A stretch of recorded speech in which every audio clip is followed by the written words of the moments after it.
it's Jonathan. Hi, it's Kirsten. Welcome to ABCED. Today we're going to do a retrograde urethrogram. And we do this in patients who are concerned for traumatic rupture of the urethra. Stand on the patient's right side wearing a lead gown, plastic apron, sterile gloves. Have your radiographer stand on the patient's left-hand side with the X-ray tube angled at 45 degrees towards the patient. Put the plate underneath. Have the lower strap of the pelvic binder undone.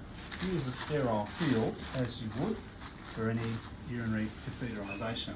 Draw up 60 ml of contrast. We use Omnipaque. Use a 12 French catheter and prime it with the contrast so there are no bubbles. Leave the syringe attached. Insert the catheter into the meatus 3 centimetres. Gently inflate the balloon up to 3 mils or up to the point where the patient experiences discomfort. Pinching the glands to create a tight seal, slowly instill 20 mils of contrast. Be careful to mop up any leaks to avoid artifact on the X-ray. Apply gentle traction to the catheter laterally to move the penis into an oblique plane. Move your hand out of the way and take the X-ray. Extravasation from urethral disruption will appear as a flame-like density outside the urethra. If the contrast doesn't enter the bladder, you'll have a complete urethral disruption.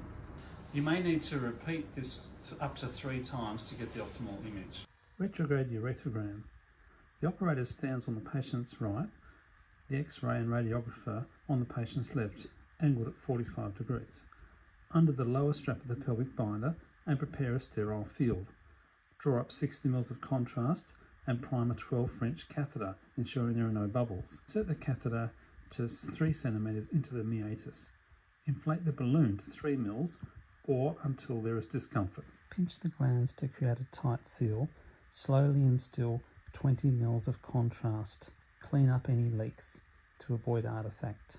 Apply lateral traction to the catheter to move the penis into an oblique position. Move your hand out of the way. Take the X-ray. You may need to repeat this up to 3 times as required. And that's how we do a retrograde urethrogram.